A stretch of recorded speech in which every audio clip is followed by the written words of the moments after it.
안녕하세요. 오늘도 사연살롱을 찾아주셔서 감사합니다.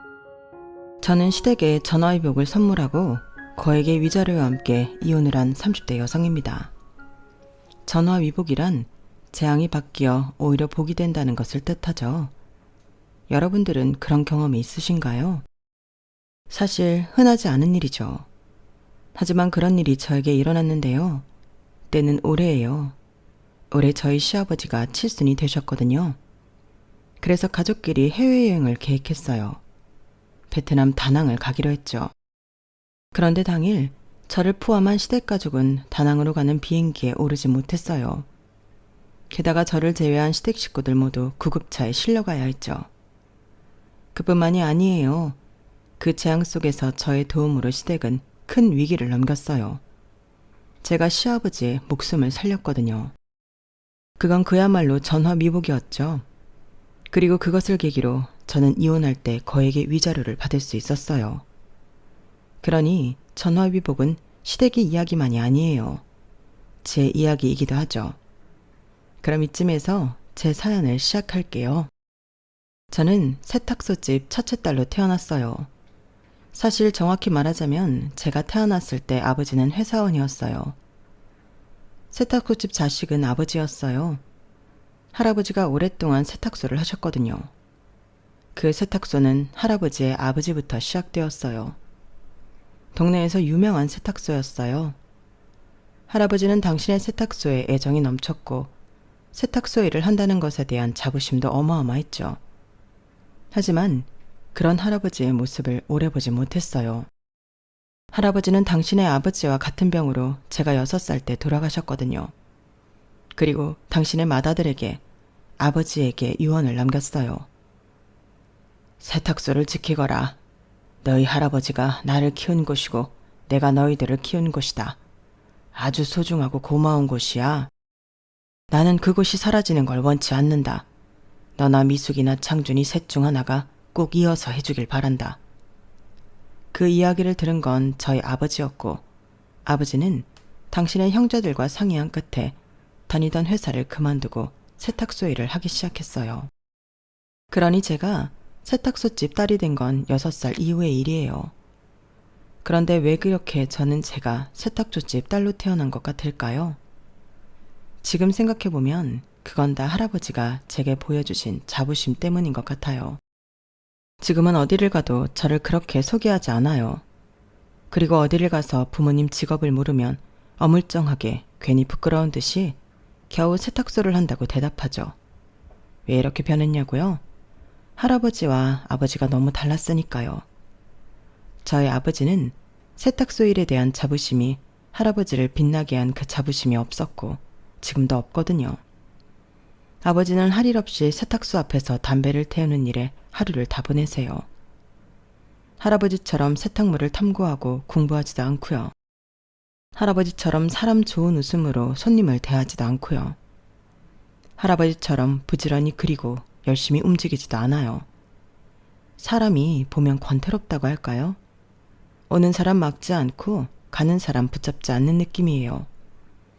그런데 사실 생계를 위해서 시작한 장사라면 그렇게 하면 안 되죠. 그래서 매번 옆에 있는 엄마만 전전긍긍했어요. 엄마가 손님을 맞이했고 세탁물을 달았고 망가진 옷에 대해 손님들이 컴플레인을 걸면 고개 숙여 사과했죠. 아버지가 물려받은 세탁소는 그런 분위기였어요. 그래서 엄마가 세탁소를 접고 다른 장사를 하자고 아버지를 설득하기도 했는데 아버지는 엄마의 말을 도중에 자르면서 절대 그럴 수 없다고 했어요. 아버지가 나한테 한 유언 기억 안 나? 그때 당신도 옆에 있었잖아. 그런데 어떻게 다른 장사를 하자고 날 꼬드겨? 당신을 그렇게 아끼던 시아버지가 마지막으로 남긴 말이야. 당신 언젠가 나한테 이 말한 걸 후회할 거야. 후회는 무슨. 지금 우리 가게가 제대로 굴러가질 않는데 무슨 후회예요?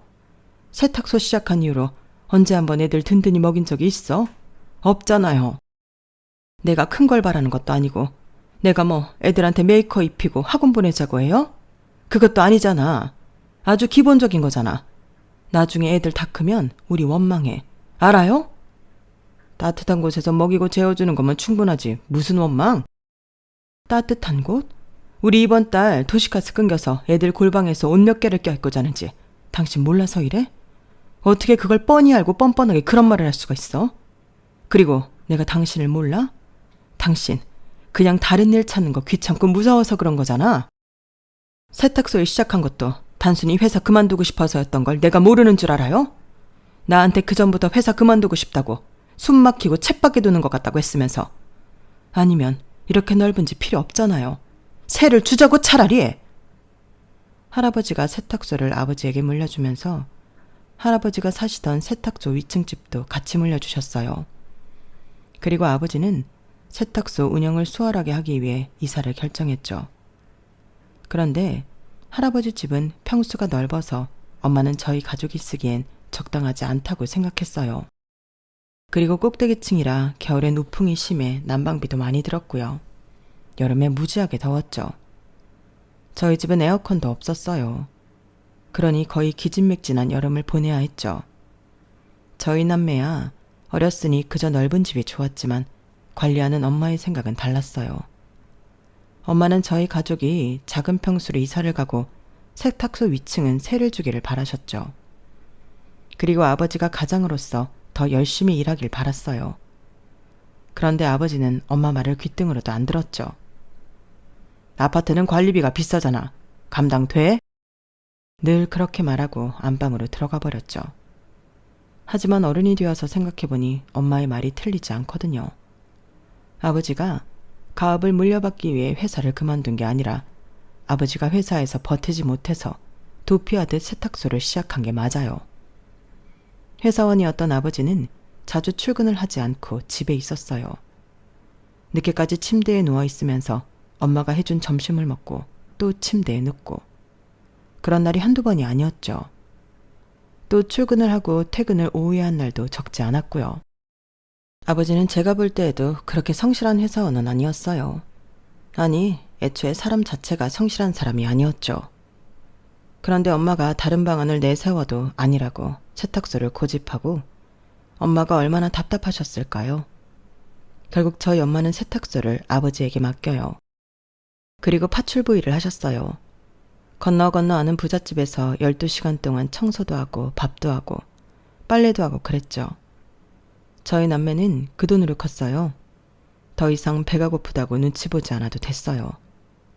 더 이상 소매가 짧은 옷을 입지 않아도 됐고 물 섞은 샴푸를 쓰지 않아도 됐죠. 엄마가 12시간 동안 집에 없었지만 괜찮았어요. 저는 엄마 대신 제가 연년생인 남동생을 챙기며 지냈어요. 그리고 저는 왜 엄마가 파출부 일을 선택했는지 알 수 있었죠. 어느 날 엄마가 친구와 통화하는 걸 들었거든요. 나야, 우리 현수 보고 견디는 거지. 너도 알잖아. 우리 현수가 수학 올림피아드도 나가고 거기서 수상도 하고 그랬잖아. 영재원도 다녀보라고 명함도 받았고. 애가 참 영특해. 그러니까 뭐라도 해주려면 뭐 안 와야지. 안 그래? 그럼 청아는 네 딸은 공부 안 시켜? 요새 딸도 공부시켜야 한다 너. 청아? 청아는 뭐 걔는 공부랑은 거리가 멀어. 대신 손재주가 뛰어나서 나중에 뭐라도 먹고 살 수 있을 거야. 야, 어떻게 내가 둘 다 공부시키니? 하나만 하려고 해도 이렇게 벅찬데. 불행인지 다행인지 제 남동생이 공부를 무지하게 잘했어요. 늘 전교 1등을 놓치지 않았거든요. 제가 동생이랑 같은 초등학교, 중학교를 나왔는데 학교에서 학생들뿐 아니라 선생님들, 직원들까지 이름을 다 알 정도로 영리했어요. 게다가 제 남동생은 착하거든요. 심성이 순하고 착해요. 누구를 질투하지도 않고 욕심내지도 않고 탐욕스럽지도 않아요. 본인과의 싸움이라고 할까요? 늘 본인을 넘어서려고 하죠. 오직 남동생에겐 그것뿐이에요. 그런 남동생은 부모님의 자랑이라는 걸 어릴 때도 모르지 않았어요. 하지만 저희 엄마는 지혜로운 분이어서 항상 제 칭찬도 해줬어요. 물론 늘 화두는 남동생 차지였지만 그래도 전 엄마에게 늘 고마웠고 그래서 남동생을 미워하지도 않았어요. 하지만 그때의 통화는 조금 배신감이 들었다고 할까요? 제가 남동생보다는 못할 뿐이지 공부를 썩 못하는 것도 아니었어요. 하지만 저는 결국 공부를 못했어요. 여자 상업고등학교에 진학하게 되어요. 대학도 못 갔고요. 곧바로 취직을 했어요. 제가 취직을 했을 땐 남동생은 의대를 목표로 공부를 하고 있었어요. 그리고 엄마가 조심스럽게 제게 남동생의 학비를 조금이라도 대줄 수 있겠냐고 묻더라고요. 아니, 엄마랑 아빠도 해줄 수 있는데 너도 서울살이 하는 친구 있어 알잖아. 서울로 가고 그러면 생활비도 만만찮게 필요하니까. 나 어차피 집에서 출퇴근하면 집세 덜고 생활비도 덜고 그럼 돈이 좀 남지 않아? 그거 동생한테 투자한다고 생각하고, 어? 동생 의사 되면 너도 좋잖아. 그래서 저는 처음으로 적금을 들었어요. 동생 학비를 내주려고요. 그렇게 1년 꼬박 모은 적금을 동생 입학금으로 썼어요. 동생은 자기가 목표로 한 대학의 의대에 진학했어요. 엄마는 남동생 입학식 때 눈물을 참지 못하더라고요. 씁쓸한 마음이 가득했어요. 식사를 하는데 불편하더라고요. 그리고 그 씁쓸함과 불편함은 제가 27이 되어 다니던 회사를 퇴직할 때까지 계속되었어요. 엄마는 제가 퇴직하기 전까지 많게는 300만 원, 적게는 100만 원까지 남동생에게 돈을 투자하길 바랐거든요. 주로 요새 허리가 아파 일을 오래 못한다는 이유였고, 그래서 제가 퇴사를 한다고 하니 엄마는 크게 화를 냈어요. 왜 잘 다니던 회사를 그만둬? 이직할 생각인 거야? 요새 이직하기 하늘의 별 따기라던데 잘 생각하고 사직서 낸 거야? 그럼 홧김에 사직서 냈을까 봐요.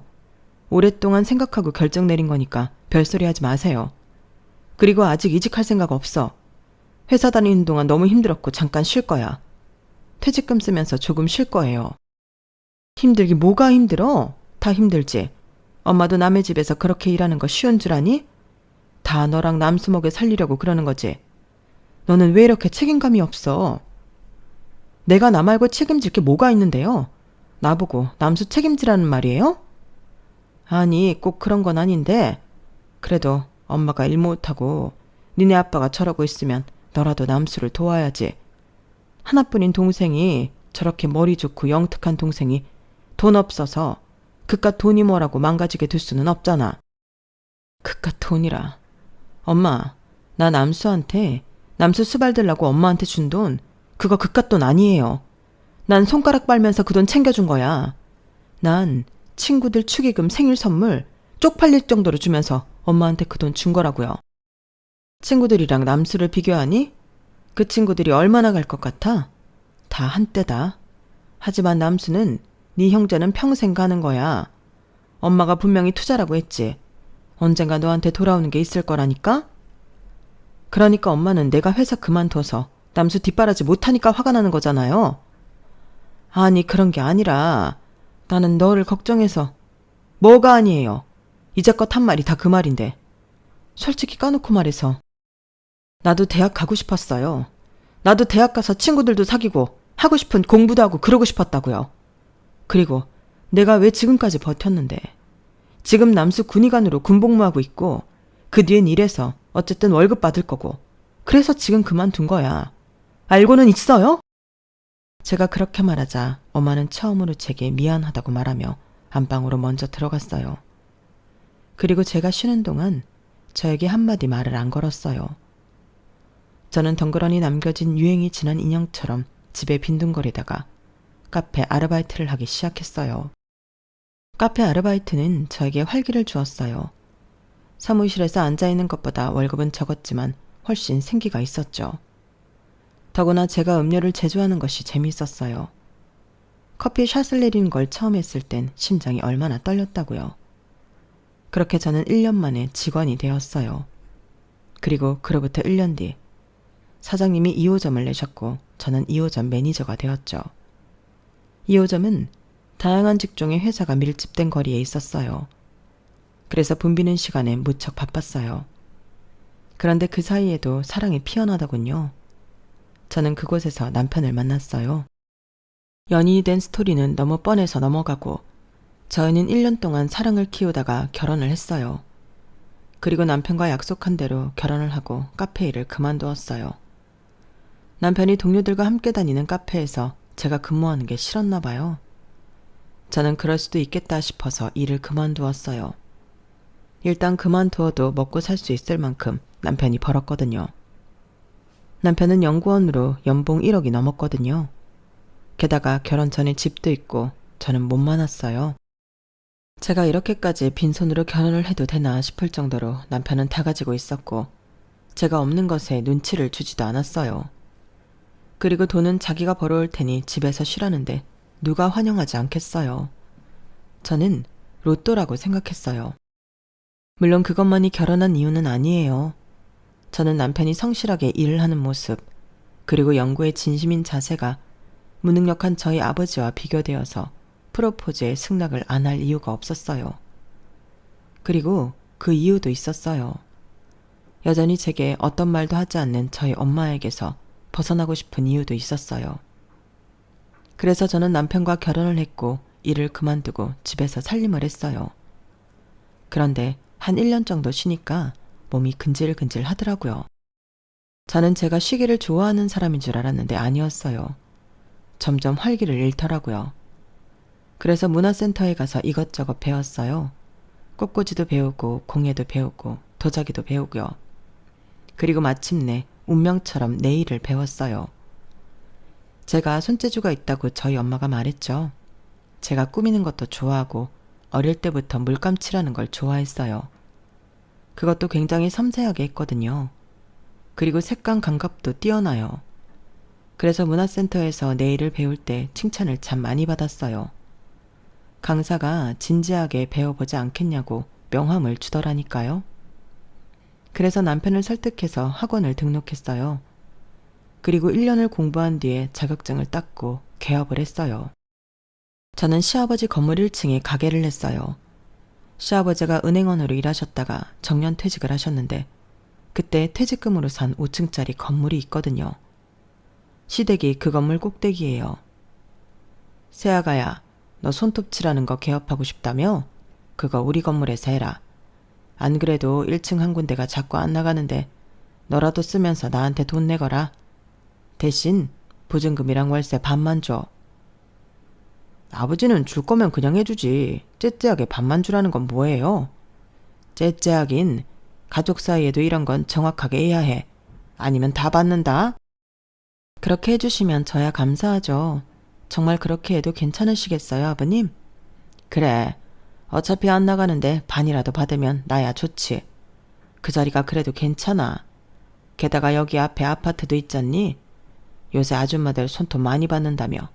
괜찮을 거다. 그렇게 해서 저는 시아버지 건물에 개업을 하게 되었어요. 처음에는 시어머니와 제가 시누이가 둘이나 있는데 그분들 지인 장사를 했어요.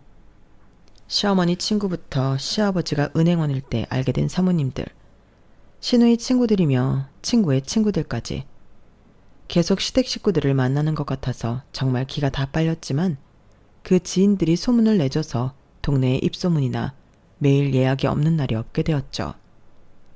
저는 남편만큼은 아니지만 제 용돈할 정도의 돈을 벌 수 있었어요. 하지만 행복한 건 아니었어요. 사실 시댁은 저와 남편이 결혼하는 걸 반대했어요. 상견례 때는 티를 안 냈지만 시어머니는 제가 처음 인사를 드리러 갈 때 저에 대해 꼬치꼬치 캐물었죠. 그래서 대학은 어디를 나왔다고? 아, 저는 바로 취직했어요. 인문계를 나와서 바로 취직을 했다는 말인가? 아니요, 상업고등학교 나왔습니다. 상업고등학교? 공부를 못했어요? 아니면 안 한 거야? 그때 저는 아시다시피 제 부모님에 대한 원망이 있었어요.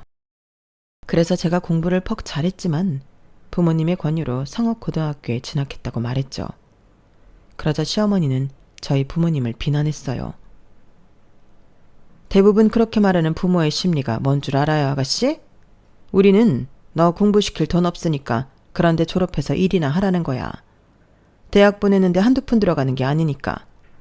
근데 나는 그렇게 생각해요. 그게 부모의 도리라고. 왜? 잘하는 애 인생을 본인들이 돈이 없다고 망쳐? 그건 부모도 아니야. 게다가 아들은 대학을 보냈다고? 너무 심하다. 요새도 그런 집이 다 있네? 그거 엄연한 남녀차별이에요. 나는 그것도 무식하다고 생각해. 무식하니까 그런 차별을 하는 거라고. 나는 우리 아들, 딸들 다 대학 보냈어요. 그게 맞는 거지. 그럼 지금 하는 일은? 회사 다니다가 지금은 카페에서 직원으로 근무하고 있습니다. 부모 욕을 하면서 제 편을 들어주는 듯 보이던 시어머니는 제가 카페에서 근무하고 있다는 말에 얼굴이 싹 굳어졌어요. 그리고 혀를 끌끌 차더군요. 카페에서 직원? 카페가 무슨 직원이 있어. 다 일꾼이지.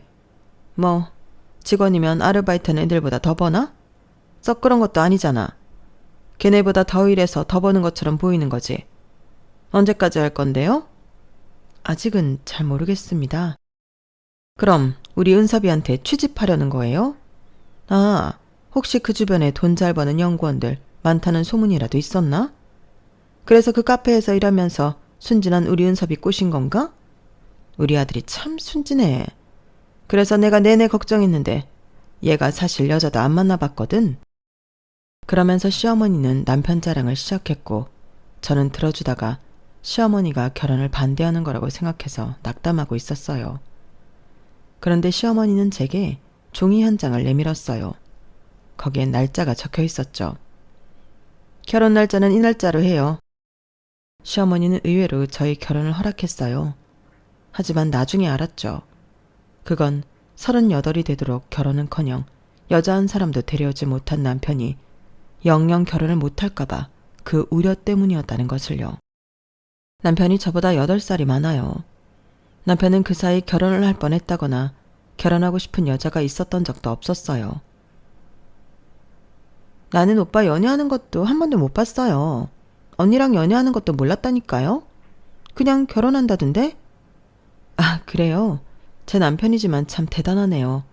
가족이랑 같이 사는데 어떻게 안 들킬 수가 있지? 그러니까 독한 사람이라니까? 사람이 순해 보여도 아니에요.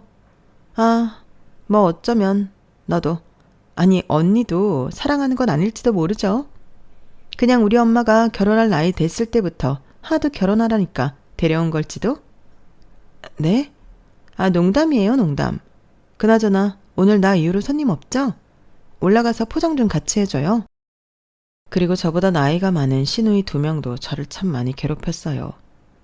첫째 시누이는 저보다 4살이 많은데요. 시아버지 건물 2층에서 온라인 쇼핑몰을 해요. 원래는 쇼룸을 하고 싶어 했는데 남편이 근처 중학교 교사인데 반대했다고 하더라고요. 그래서 첫째 시누이는 시도 때도 없이 아래층에 있는 저를 불러서 포장 아르바이트를 시켰어요. 내가 할 수 있는데 언니가 정성스럽게 한 아트가 망가지잖아요. 그리고 난 연장 손톱이라 부러지면 어떡해요? 그리고 온라인 홈페이지에 올릴 사진을 찍으러 같이 카페에 갈 때도 있었어요. 그럴 때 전 운전기사뿐 아니라 사진기사도 해야 했고 제가 사진을 잘 찍는 편이 아니라 잔소리도 들어야 했어요. 그리고 시누이는 2명의 조카를 꼭 제 가게로 하원시켰어요. 조카들이 6살, 4살인데 둘 다 딸이고 시누이를 닮아서 좀 야단법석해요. 좁은 네일샵을 뛰어다니는 건 기본이고요.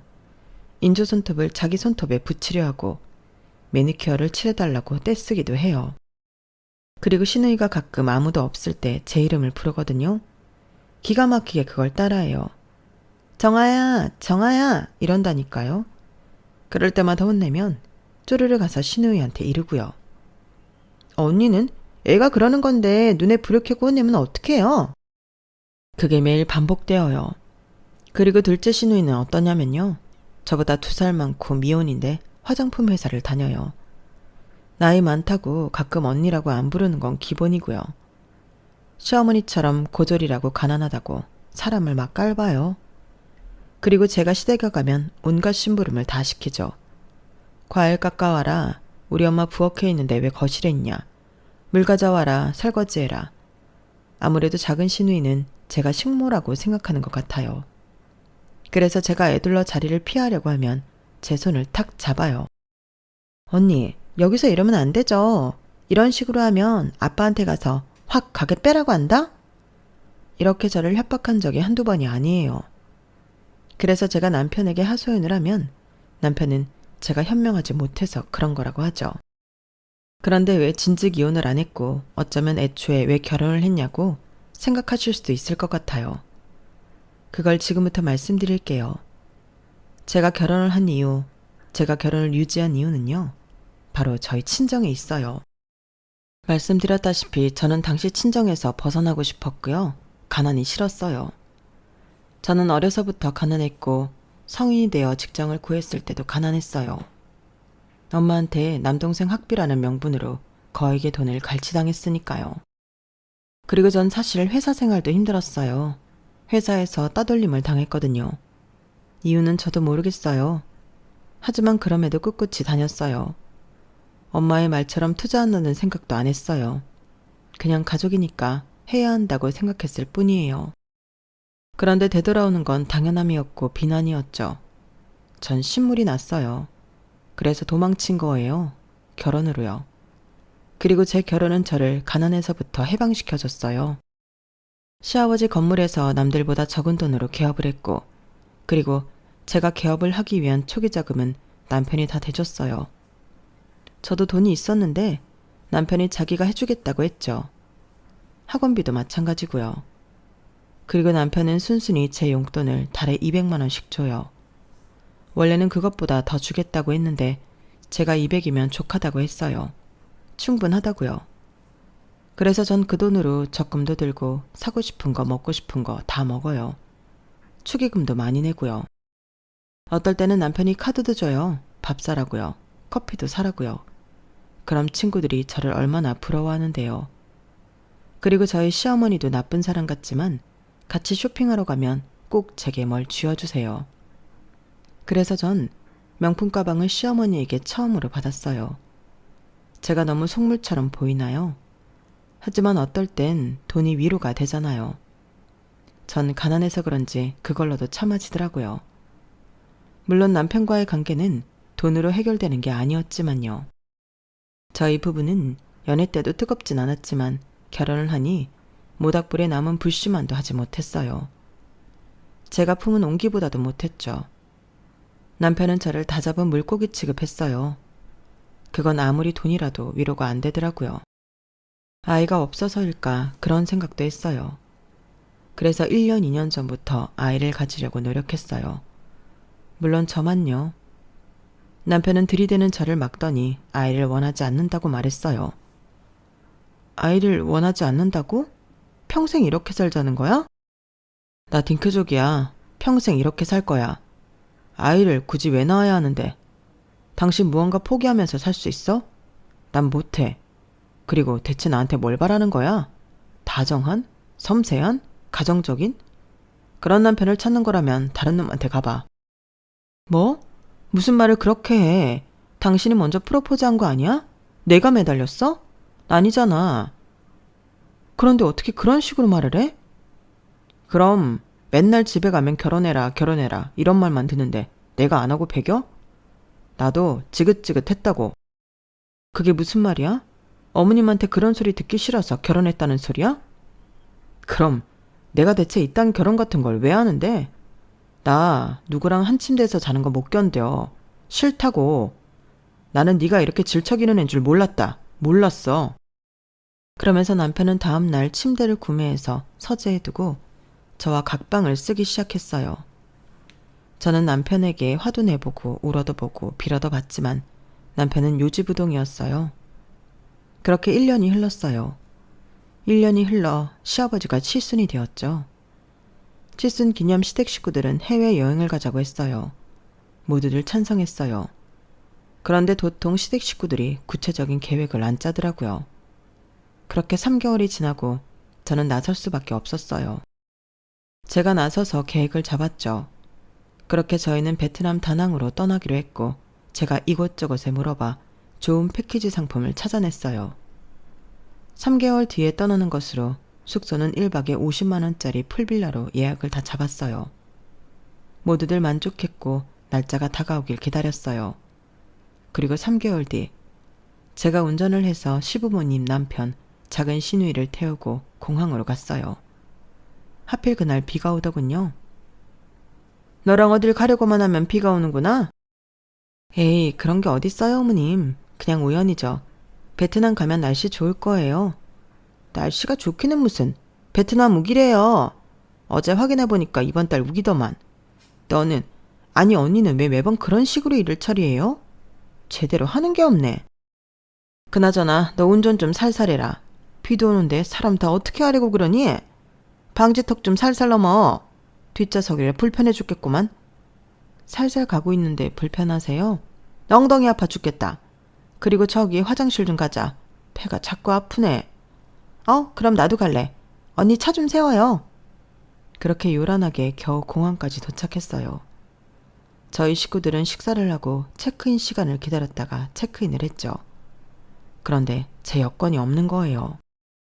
분명 집에서 나올 때 제가 여권을 찾으니 남편이 제 것을 챙겼다고 했거든요. 자기가 챙겼다며? 내가? 나 그런 말 한 적 없는데. 아까 집에서 나올 때 자기가 그랬잖아. 어허, 난 그런 적이 없다니까. 자기 건 자기가 챙겨야지. 어머, 언니는 못 가겠네? 예약 자기가 다 했는데 어쩌면 좋아? 그러게, 꼼꼼히 다시 한 번 더 확인을 했어야지. 어쩔 수 없네. 집에 가 있어. 나중에 돌아올 때 우리 픽업하러 오는 거 잊지 말고. 그렇게 제가 망연자실하고 있는데 시댁 식구 아무도 남편을 뭐라고 하는 사람이 없더라고요. 그리고 이제 정말 제가 돌아가야 했어요. 시댁 식구들이 피식피식 웃으면서 저를 빼놓고 안으로 들어갔죠. 저는 허망하게 서 있다가 시댁 식구들이 모두 들어간 것을 확인했어요. 정말 아무도 저와 함께 집으로 돌아간다고 말하지 않더군요.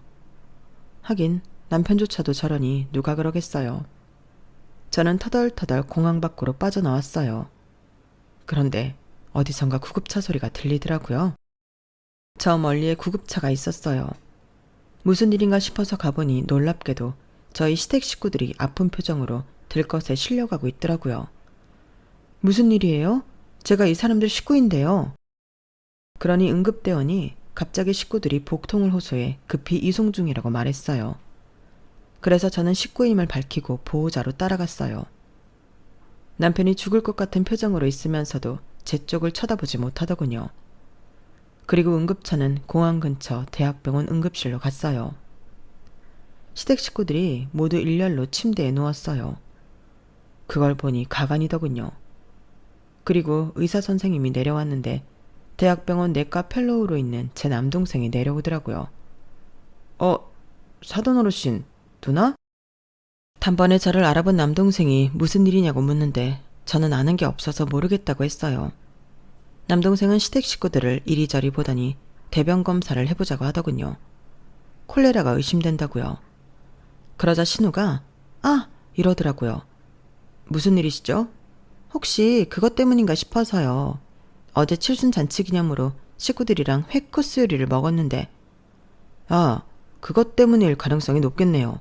그런데 왜 누나는 멀쩡하지? 남동생이 그 말을 하자 시댁 식구들 전부 딴청을 하더군요. 어제 회 코스 요리를 먹었다니 전 모르는 일이었어요. 귀가가 늦은 남편은 어제 분명 회식이 있었다고 말했는데 그게 아니더군요. 저는 남편을 노려봤어요. 남편이 다른 곳을 보더군요.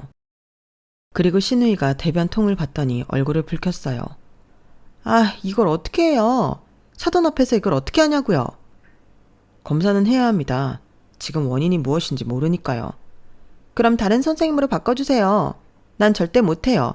엄마도 마찬가지잖아. 어떻게 사돈 총각한테 그걸 보여줘요. 절대 안 돼. 절대로. 검사는 검사일 뿐이라니까요. 남동생이 그렇게 말하는데도 다들 얼굴이 새하얗게 변했어요. 그리고 지금 내과 응급은 저밖에 없습니다. 빨리 하고 오시죠. 남동생은 그렇게 말하고 자리를 옮겼어요.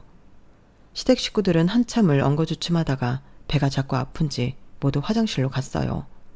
그리고 한참이 지나서 돌아왔어요. 다들 얼굴이 붉어진 채로 간호사에게 대변통을 주고 침대에 누웠어요. 그리고 얼마 뒤 남동생이 오더니 콜레라가 맞다고 하더라고요. 콜레라가 맞습니다. 그런데 제가 생각하기에 사돈 어르신 변이 좀 이상해서 정밀 검사를 받았으면 합니다. 남동생이 대장암이 의심된다는 소견을 했어요. 그러자 시아버지가 피식 웃으며 자기는 치질일 뿐이라고 했어요. 그런데 제가 그 말을 듣는데 좀 이상하더라고요. 여자의 촉이라고 할까요? 꼭 검사를 받아야 할 것 같았어요. 그런데 시아버지가 자꾸 떼를 썼어요. 그리고 다른 시댁 식구들도 제 남동생이 과잉진료를 하려고 한다며 화를 냈어요. 다들 자리를 피하려고 했죠. 그래서 제가 시아버지를 설득했어요. 아버님, 꼭 검사 받아보세요. 제가 기분이 이상해서 그래요. 검사 비용은 제가 다 댈게요. 그러니까 한 번만 받아보세요. 너까지 왜 그러냐? 나 건강 빼면 시체인 사람이다. 아니면 네 남동생이라고 감싸는 거냐? 검사 결과에 이상이 없다면 어떻게 할 거냐? 괜한 사람 가슴 졸이게 하고 어떡할 거냔 말이다. 그래, 요새 과잉진료 신고할 수 있다던데. 계속 이런 식으로 나오면 신고할 거예요. 맞아요. 왜 괜히 건강한 사람한테 겁을 주고 그래요? 고작 펠로우인 사람이. 그럴 자격이 있긴 해요? 나오든 아니든 손해보실 건 없죠. 한 번만 받아보세요. 제가 이렇게 나오자 시아버지는 검사를 받기로 했어요. 그리고 검사 결과는 대장암이었어요. 역시 대장암 초기시네요. 하지만 초기에 발견하면 완치율이 90%나 되니까 걱정하지 않아도 됩니다. 종양도 크지 않고 치료만 잘 받으시면 되겠네요. 정말 큰 행운입니다. 검사 안 한다고 하셨다가 하신 거라 들었는데 며느리분께 감사하셔야겠어요. 정말 큰 행운입니다. 의사 말에 시댁 식구들은 무척이나 놀랐고 아무 말도 하지 못했어요. 그리고 제가 검사 비용을 내고 돌아오니 시아버지가 제 손을 붙잡고 고맙다고 말했죠. 아가야, 정말 고맙다. 네가 아니었으면 몰랐을 것 아니냐? 검사하라고 해줘서 고맙다. 덕분에 내가 위기를 넘겼어. 아니에요. 아무 이상이 없었더라면 더 좋았겠지만 그래도 초기에 발견되어서 다행이에요, 아버님. 이제 병원 미루지 않고 다니고 치료 잘 받아서 완치하세요. 아버님은 할 수 있을 거예요. 그래, 고맙다. 정말로는 내 생명의 은인이다. 내가 앞으로 더 잘하마. 시아버지는 연신 제게 고마움을 표현했어요. 그리고 그런 시아버지를 보며 시어머니는 옆에서 빈정거리기 바빴죠. 검사해보라고 말한 게 뭐 대단한 일이라고? 말은 나도 할 수 있네요, 뭐. 발견한 의사한테 고마워해야지. 맞아, 아빠 좀 그만해. 유난이야 정말. 사람들이 다 쳐다보잖아. 고작 검사해보라고 한 게 뭐가 대단한 일이라고. 그러니까 언니도 고작 이까진 일로 유세 부릴 생각하지 마세요. 의사가 판단을 잘해서 이렇게 된 거지. 언니 덕분 아니에요. 그래요. 의사가 콜레라 검사하면서 이상해서 언니한테 말한 거지. 언니가 발견한 것도 아니잖아요. 그냥 언니는 부추겼을 뿐이지. 그러니까 너무 어깨 올리지 마요. 지금 얼마나 웃긴 줄 알아요? 본인이 의사인 것 마냥. 우스워요. 둘 다 적당히 하세요. 시어머니와 두 시누이가 그렇게 말하며 빈정거리자 시아버지는 듣다 못해 손가락질을 하며 화를 냈어요. 다들 뭐라고 하는 거야? 새아가 아니었으면 나는 검사도 안 하고 집으로 갔을 거고 그러면 늦게 발견되어서 완치율도 낮았을 거다. 내가 죽었을지도 모른다고. 하지만 지금은 완치율이 90%나 된다고 하잖냐. 그러니 새아가한테도 고마워해야지. 그리고 너희 둘은 그게 무슨 말버릇이냐? 그래도 손윗사람인데 대우해줘야지. 내가 그렇게 가르쳤니? 시아버지의 태세 전환은 당황스러웠지만 집안 어른이 그런 말을 해주니 고맙기도 했어요. 하지만 시아버지가 그런 말을 하는데도 시어머니는 옆에서 궁시렁거리고 시누이는 저를 노려보더군요. 그리고 시아버지는 식구들 앞에서 폭탄 발언을 했어요. 내가 이 고마움을 어떻게 표현하고 너에게 어떻게 보답할지 모르겠구나. 일단 생각나는 건 보증금이고 월세고 다 받지 않으마.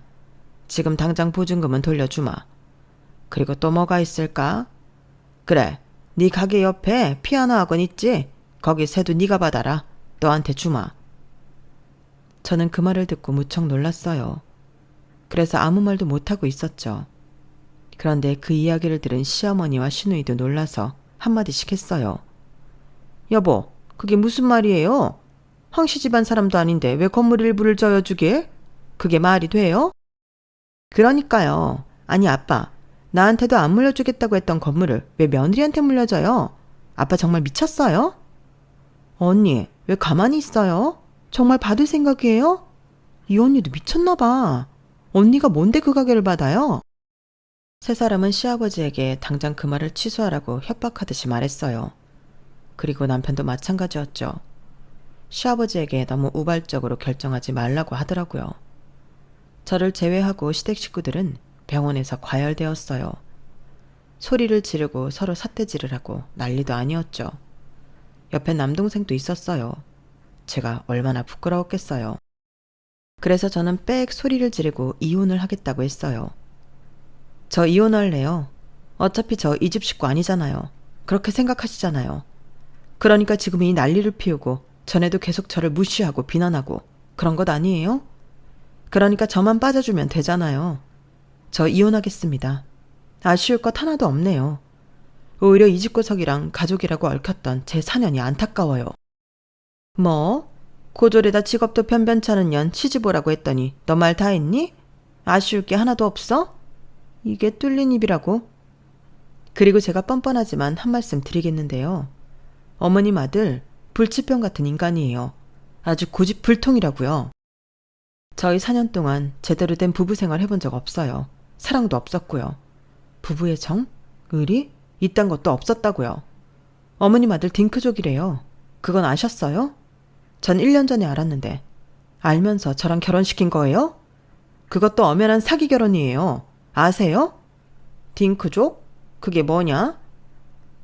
아, 결혼하고 애 안 낳는 부부를 그렇게 불러요. 시어머니가 신우의 말을 듣고 남편을 노려봤어요. 그러자 남편은 딴청을 부렸죠. 그래서 제가 면전에 대고 비웃었어요. 어머님 고집불통에 나사 빠진 아들 결혼시키려고 남의 딸을 이렇게, 남의 딸 인생을 이렇게 망가뜨려도 되나요? 제 사녀는 어떻게 책임지실 거예요? 이렇게 이혼하면 전 이혼녀 되는 건데. 그런 제가 어떻게 다시 사람을 만나요? 어머님 욕심이 사람 하나 망쳐놨어요. 저 아버님 건물에서 나가겠어요. 그리고 아버님, 죄송하지만 제 가게나 피아노 학원 이야기는 없던 걸로 해주세요. 이런 식으로 받고 싶진 않네요. 그러면서 저는 병원 밖으로 나갔어요. 그리고 집에서 남편을 기다리는데 남편이 들어오지 않더군요. 이혼하겠다는 소리겠죠. 그래서 저는 서류를 준비해 연구실로 보냈어요. 그러니 남편은 도장을 찍어서 집으로 보냈어요. 그 사정을 모르고 시어머니는 이혼을 하면 가만두지 않겠다고 엄포를 놓았고 시아버지는 사정사정했어요. 시아버지는 병원에서 한 약속을 지키겠다고 했죠. 아버님, 저는 정말 필요 없어요. 말씀만이라도 감사해요. 아니다. 은인에게는 꼭 보답을 해야 하는 법이야. 내 복을 위해서라도 받아 죽어라. 아니면 내 건물이라서 불편한 거냐? 그렇다면 내가 돈으로 주마. 내가 따로 살 집과 가게를 구하고도 남을 돈으로 보답하마. 그래, 그게 낫겠구나. 이혼 반대하시는 거 아니었어요? 아니, 난 그런 적 없다. 네가 자꾸 안 맞는다고 해서 그랬지. 네 결정 아니냐? 그리고 내가 봐도 우리 아들놈은 좋은 신랑감이 아니야. 연구에 미친, 일에 미친 인간이지. 아마 평생 일만 하다가 너 같은 애를 놓친 걸 후회할 거다. 그래도 4년이라는 시간 동안 내 아들과 살아줘서 고맙다. 그렇게 전화를 끊고 시아버지는 제게 억 단위의 돈을 보냈어요. 저는 그게 위자료라고 생각하고 받았어요. 그리고 그 돈으로 가게도 다시 내고 오피스텔도 얻었어요. 그렇게 친정도 시댁도 없는 삶을 살려고 했죠. 그런데 남동생에게 연락이 왔어요. 대뜸 미안하다고 하더라고요. 나는 누나가 우리 가족을 버리고 결혼한 줄 알았는데 그렇게 살고 있을 줄 몰랐어.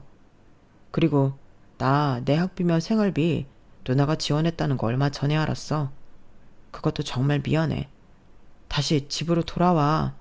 우리 다시 합쳐보자. 그래서 저는 용기를 내고 친정에 방문했고 오랜만에 만난 엄마는 저에게 무척 따뜻했어요. 이혼을 했다고 말했는데도 화를 내지도 않았죠. 그리고 한 달 뒤 제주도로 가족여행을 계획했어요. 저는 그날이 너무 기대되어요. 제 사연은 여기까지입니다.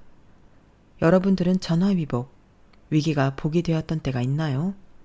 어쩌면 그건 본인의 의지가 중요한 일인 것 같아요. 본인이 어떻게 하고자 하는지에 따라 복이 될 수도 불행이 될 수도 있는 거죠. 제 이야기 들어주셔서 감사합니다. 모두들 복이 가득한 날이 되시길 바라요. 여러분, 사연 댓글에 응원과 현명한 조언 부탁드려요. 좋아요와 구독은 저에게 큰 힘이 됩니다. 오늘도 좋은 일 가득하세요.